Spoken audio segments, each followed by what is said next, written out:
estou com dinheiro, tenho sucesso, sou conhecido, mas não tem vínculo com a igreja, não trabalha para o Senhor, geralmente a família é muito infeliz, muito difícil.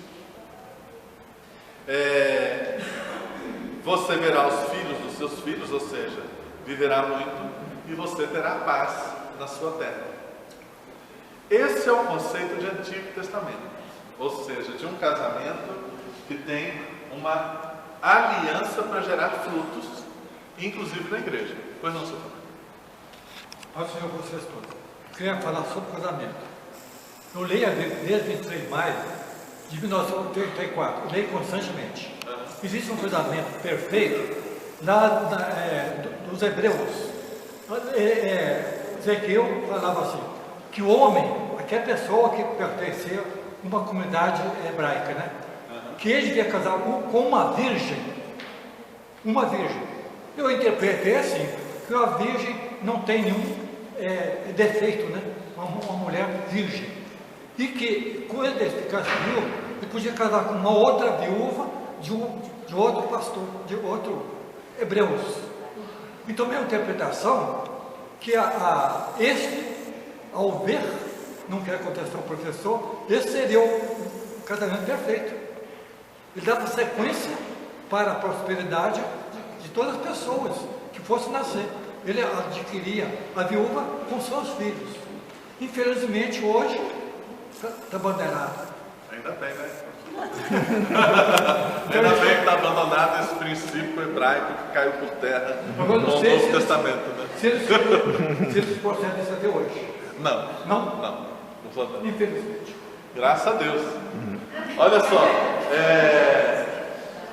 quando a gente chega no Novo Testamento, nós encontramos até poucas coisas que falam sobre família. Você sabe por quê? Porque o Novo Testamento, ele foi escrito numa perspectiva escatológica. Os apóstolos e Paulo achavam que Jesus, o retorno de Jesus, ia ser ainda durante o período da vida deles. Por isso que eles tinham pressa. Tanto que, entre a morte e ressurreição de Jesus e o primeiro livro ser escrito, Paulo começar a escrever, né, o primeiro livro, se passaram pelo menos uns 30 anos. 30 anos depois da morte e ressurreição de Jesus, para Paulo falar, não, deixa eu começar a escrever. Porque senão não tem como doutrinar esse povo.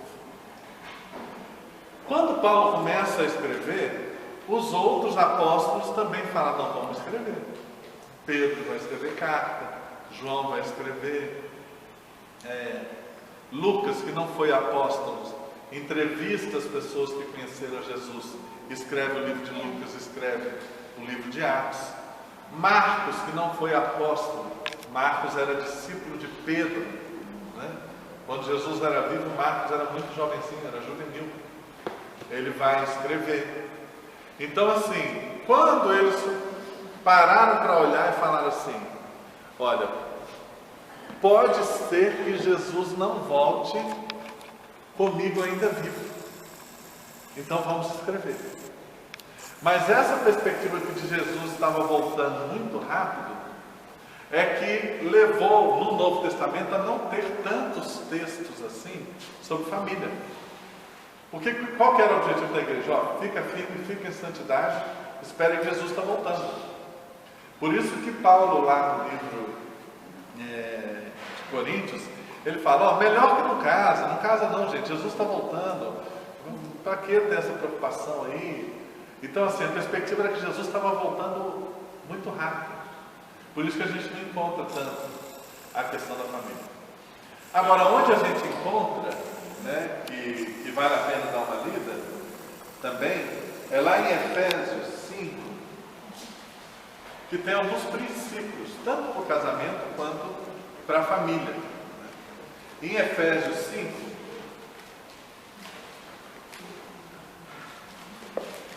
do 25 ao 33, vamos ler alguns versículos. Vamos ler primeiro o Efésios 5,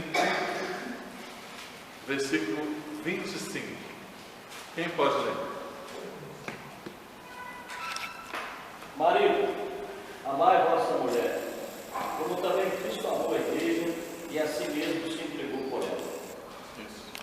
Versículo 28, pode ler, Danilo. 28? É. Assim também os maridos devem amar a sua mulher como ao próprio corpo. Quem ama a esposa, a si mesmo se ama. Pode ir o 29 também. Porque ninguém jamais odiou a própria carne, antes a alimenta e dela cuida, como também Cristo o faz com a igreja. Isso. Depois vocês leiam. Pode ler o 33 também, para a gente terminar. Não obstante, vós, cada um de per si também ame a própria esposa, como a si mesmo, e a esposa respeite ao marido. O que é esse? Cada um por si mesmo, né?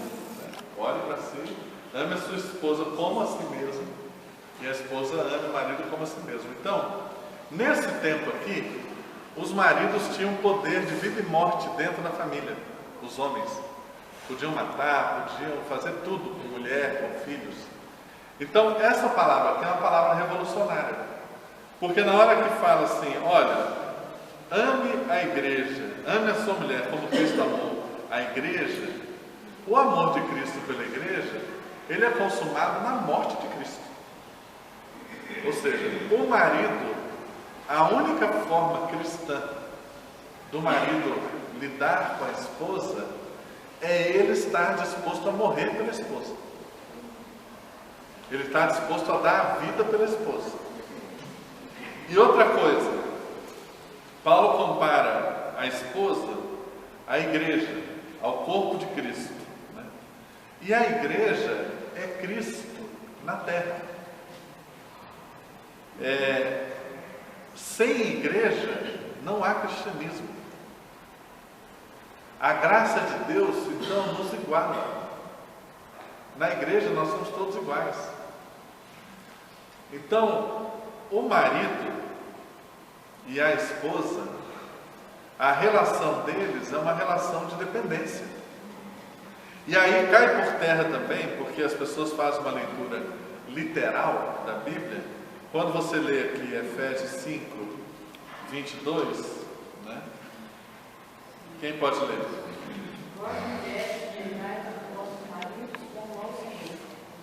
Pode ler o 23 também. Porque o marido é a igreja da mulher, como também Cristo é a igreja da mulher, sendo ele próprio o salvador do povo. E o 24? De sorte que assim como a igreja está sujeita a Cristo, assim também as mulheres sejam em tudo sujeitas a seus maridos. Então, a leitura literal da Bíblia, pode falar. Pode.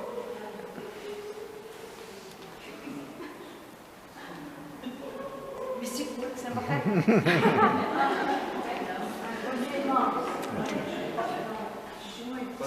Eu não sou casada, tá? Então não tenho experiência. Mas assim, quando eu fui aluna da classe de escola dominical, quando minha mãe era vindo na época em São Paulo, eu tinha lido um folheto, eu falei, vou falar, mas os homens ficaram meio assim, né? O título é assim, maridos, amai as vossas esposas. Aí conta-se que um conde mandou prender um duque. Aí depois de uns dias ele falou, o duque é a família toda. Aí depois de um dia ele falou assim, trago aquele duque e a esposa, não, só o duque de minha presença. Senhor duque, se eu soltar o senhor, o que o senhor me dá? Metade do meu ducado. E se eu soltar os seus filhos, meu ducado inteiro? E se eu soltar a sua esposa, darei a minha vida? Então ele ficou tão impressionado que ele mandou soltar todo mundo. Aí ele falou assim, que é só isso. A pessoa que não versículo, né? O texto. Que como Jesus amou a igreja, se os maridos devem amar as suas esposas a ponto de chegar à sua própria vida. Desculpa, tá? Se eu falei. Muito bom. Porque muitas vão na época, porque você não pode fazer isso não, só que a gente pode fazer família. Fala que tem que entregar o corpo, né? Os maridos têm que entregar a sua própria vida para as esposas. Eu não sei se seria assim comigo. Você acha que é?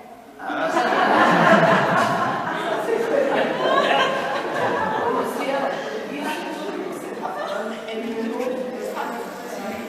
Porque no Velho Testamento, Deus fez o varão e a varoa. O que passa disso veio do inimigo. Mas repara só, o nosso estudo hoje aqui não é sobre a questão de homossexualidade. Isso aí pede um outro estudo. Nosso estudo hoje aqui é sobre casamento na perspectiva bíblica e família. Então, toda vez que você encontra uma igreja que o pastor ou os homens da igreja falam assim: a mulher tem que ser submissa ao homem, a mulher tem que ser submissa ao homem, é gente que não conhece a graça de Deus. Além de que é um homem burro. Mas o burro Porque todo homem inteligente sabe que a melhor coisa que tem é ouvir a mulher. E todo homem sábio, quando é casado, ele faz uma decisão: você quer ter razão ou você quer ter paz? Não tem discussão que o marido vá ter com a esposa que seja capaz de ele ganhar. Isso é impossível. Você tem sempre que ter duas respostas. Você quer manter o seu casamento? Você só pode dar duas respostas para sua esposa: sim, senhora. Ou então, quando ela fala alguma coisa, pergunta para você qual é a única resposta que você pode dar. Eu não sei, o que você acha? Se você der essas duas respostas, seu casamento vai bem, vai ser maravilhoso, você nunca terá problema. Então o homem, só o homem que tem razão. Só a mulher que tem razão. Sempre. Se você quer ficar casado, a mulher tem sempre razão. Ponha isso na cabeça. Não tem como. Não tem como. Luciano, você está falando isso aí é interessante porque cada casal deve usar a sua própria estratégia. Por exemplo, eu e a Janaína. É notório que a Janaína, ela tem um jeito dela. Então assim, eu tenho meu método para eliminar qualquer problema. Como que eu faço? É claro que isso não serve para todo mundo, porque cada um tem seu marido, tem sua mulher. Quando ela começa a falar, eu sei que ela não vai parar, eu calo a boca e não respondo absolutamente mais nada. Então, ela não consegue falar mais 2 minutos, porque ela sabe que eu não vou responder, ela sabe que eu não vou falar nada. Então, é estratégia. Então, assim, eu acho que todo casal deve ter essa estratégia, principalmente o marido, né, para desarmar o atrito, a conversa, a briga e tal. É a palavra calma no momento certo, né? Não, a palavra calma no momento certo, né?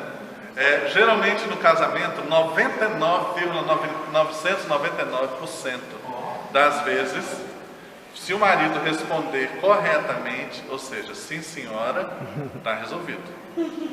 A única pergunta que nunca vai dar certo para o marido é quando a esposa chega para ele, na hora de sair, já está atrasado, e ela vira e fala assim: você acha que eu estou bem? Não, essa é uma pergunta que não tem resposta certa. Porque se o marido responde assim: você está ótimo, o que a esposa responde? Você não olhou para mim, você não me deu atenção. Se o marido responde assim: eu acho que você precisa emagrecer um pouquinho, você é um insensível, olha você, a sua barriga, onde você vai desse jeito? Então, nesse momento não tem resposta certa. Agora, voltando na questão bíblica. Quando Paulo está falando dessa história aqui, de um marido, da esposa ser submissa ao próprio marido como ao Senhor, o marido é o cabeça como Cristo é o cabeça da igreja, sendo o mesmo salvador do corpo, eu estou dizendo, não existe cristianismo sem igreja. Não existe cristianismo sem igreja. Então as igrejas que querem afirmar uma espécie de soberania do homem sobre a mulher, não entendeu a passagem. Porque a relação que tem que ler em seguida é o que Cristo fez pela igreja. Cristo se dispôs a morrer pela igreja. Se dispôs a dar a vida pela igreja. Então, essa relação marido e mulher, ela é uma relação de entrega. E nesse ponto, o Novo Testamento se parece, nos afirma, é a mesma aliança de Deus conosco, ou seja, A aliança de Deus conosco levou o próprio Deus, Cristo, a morrer por nós e a ressuscitar. Então, no casamento, o marido tem que estar disposto a se entregar. A aliança é uma entrega mútua, marido e mulher. E isso cai por terra o que essas igrejas Então, falam. aí entra a submissão, é sob a missão. É a missão do casamento. A missão do casamento. A missão do casamento. É muito fácil entender a submissão. Os dois têm a mesma autoridade, os dois têm a mesma sabedoria, os dois têm a mesma inteligência, apesar que isso não é bíblico. Não é bíblico. Eu acho que a mulher é mais inteligente do que o homem, geralmente. Na prática a gente vê isso. Então, é uma entrega. E na relação com os filhos, olha lá, Efésios 6, de 1 a 4, né? Efésios 6, de 1 a 4, pode ler. Filhos, obedecei a vossos pais no Senhor, pois isto é justo. Honra a teu pai e a tua mãe, que é o primeiro mandamento com promessa, para que te vá bem e sejas de longa vida sobre a terra. E vós, pais, não provoquei vossos filhos a ira, mas criai-os na disciplina e na admoestação do Senhor. E Colossenses 3, 21 completa isso. Colossenses 3, 21. Pode? Pais, não irriteis os vossos filhos, para que não fiquem desanimados. Isso. E aqui vale para filho do coração também. Né? Eu posso não ter filhos gerados por mim, seja eu homem ou mulher, mas eu posso ter filhos do coração. E aliás, hoje é muito comum, porque como tem muito filho e filha perdido por aí, que não encontrou no pai e na mãe a referência, o suporte adequado, vem buscar com a gente a figura paterna, a figura materna. Então, se nós queremos ser bons pais, até dos filhos do coração, boas mães, não vamos irritar nossos filhos, não vamos sobrecarregar nossos filhos. A educação não passa por ignorância, por violência, mais do que nunca passa por diálogo. Olha, o mundo mudou mais nos últimos 100 anos, vamos até colocar, o mundo mudou mais nos últimos 50 anos do que nos últimos 10 mil anos. Vou falar de novo. Nos últimos 50 anos, o mundo mudou mais do que nos últimos 10 mil anos. Quando você fala o mundo, você está falando das pessoas, né? Sociedade, todos nós. Nós hoje estamos em um mundo que é inédito, em todos os sentidos. O que veio antes era um tipo de mundo. Para começar, era um mundo rural, era um mundo que não tinha a velocidade do computador, era um mundo que não tinha a velocidade do avião, era um mundo que não tinha a velocidade do automóvel e não tinha televisão dentro de casa. Talvez alguns aqui se lembrem do momento que a televisão chegou na sua casa. Alguém lembra? Lembra? Preto e branco? E o telefone. Depois chegou a televisão colorida, né?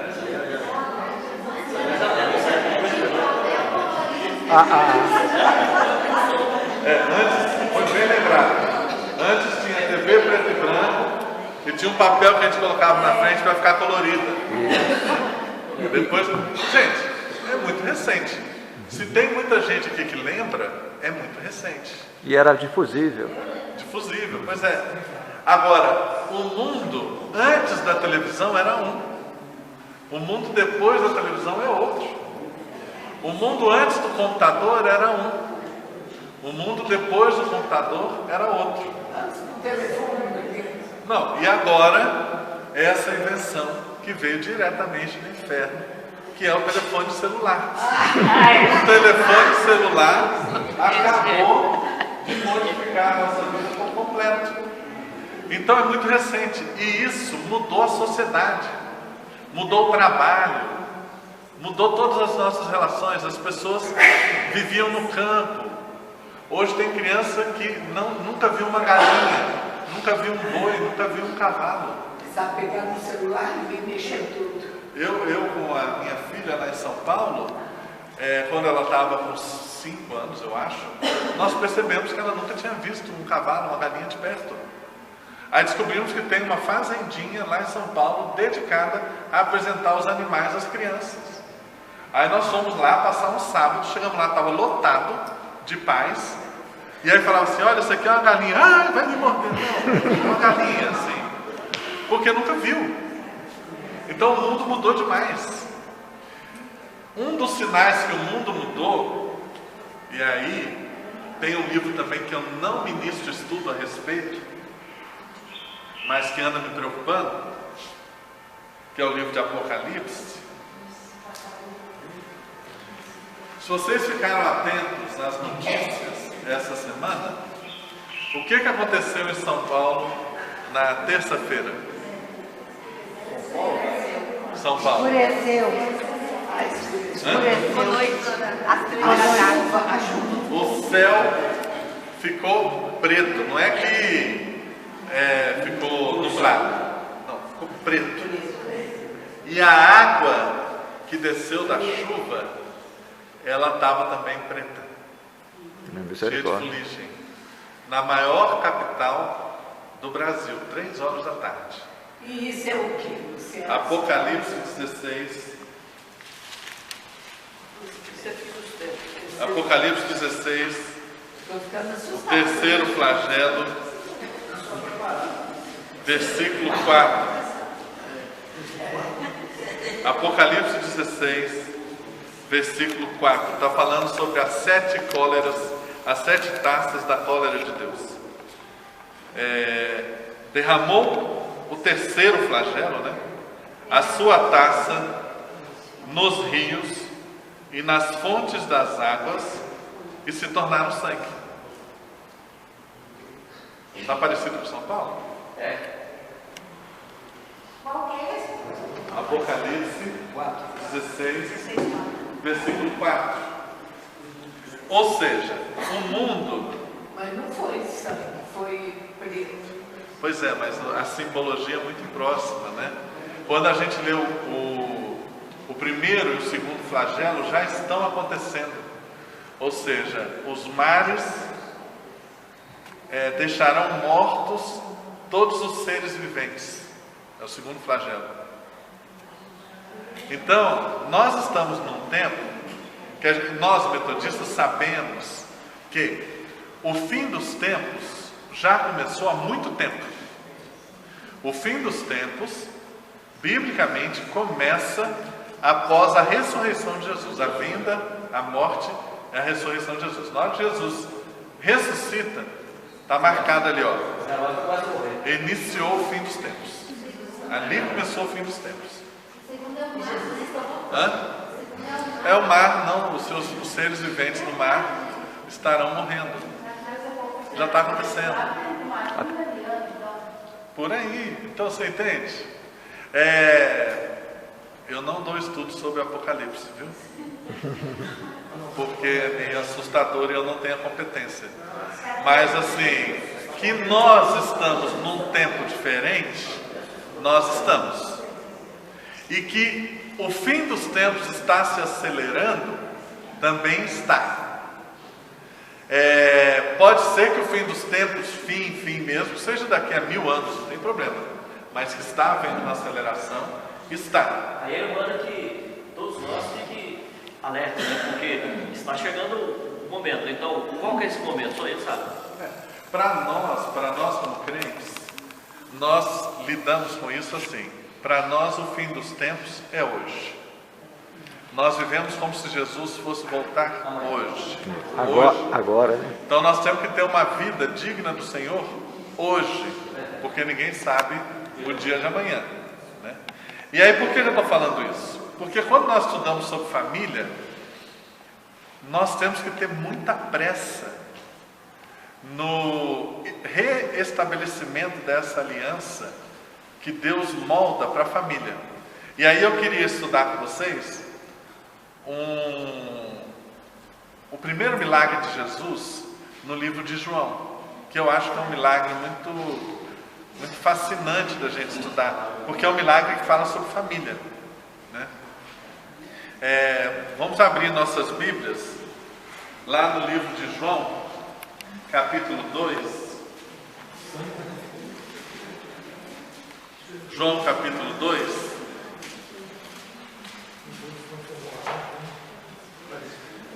Esse milagre que a gente só encontra primeiro.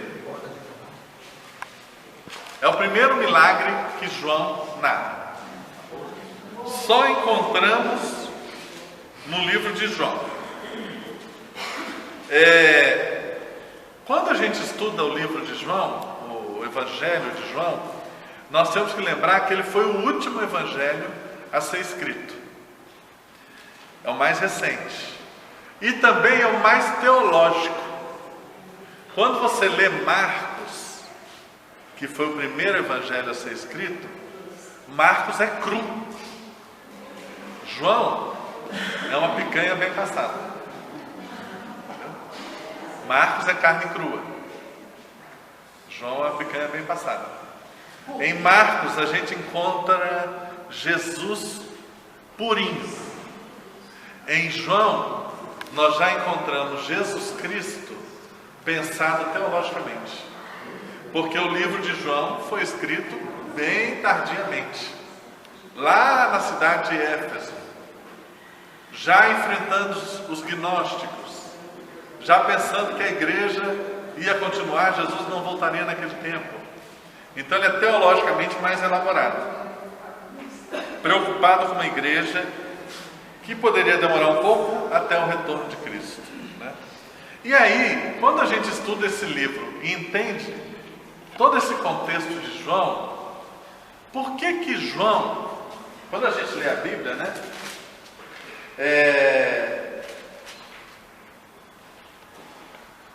Por que João não fala nada da anunciação de Jesus? Já parou para pensar? Por que João não fala nada que um anjo apareceu para Maria, falou isso, falou aquilo, que o José teve um sonho, que eles fugiram para o Egito, da morte das crianças em Belém? Por que João não tem nada disso? João já começa assim, na lata. Surgiu João Batista no deserto pregando, adulto. Não fala nada da infância de Jesus. E aí, imediatamente após ele falar de João Batista, que veio anunciar o reino de Deus, ele vai direto e fala: olha, João Batista testemunha, João Batista batiza Jesus começa a chamar os discípulos, aí ele entra na lata e apresenta o primeiro milagre. Então você tem que ler esse primeiro milagre com um olhar muito cuidadoso, pensando na perspectiva de João, da revelação que João teve. Mas não foi João que batizou? João Batista. Ah, João Batista. João Batista batizou Jesus. Quem escreveu o Evangelho de João foi o apóstolo João. Olha lá, João 2, de 1 a 5. Quem pode ler? João 2. No terceiro dia fizeram-se umas bodas em Caná da Galileia, e estava ali a mãe de Jesus. E foi também convidado Jesus e os seus discípulos para as bodas. E faltando vinho, a mãe de Jesus lhe disse: não tem vinho. Disse-lhe Jesus: mulher, que tenho eu contigo? Ainda não é chegada a minha hora. Sua mãe disse aos serventes: fazei tudo quanto ele lhe dissesse. Isso. Olha só. Naquela época, os casamentos podiam durar até uma semana. A festa. O pessoal não tinha carro, não tinha trem, não tinha avião. Então, para a família se deslocar e ir até o lugar do casamento, demorava.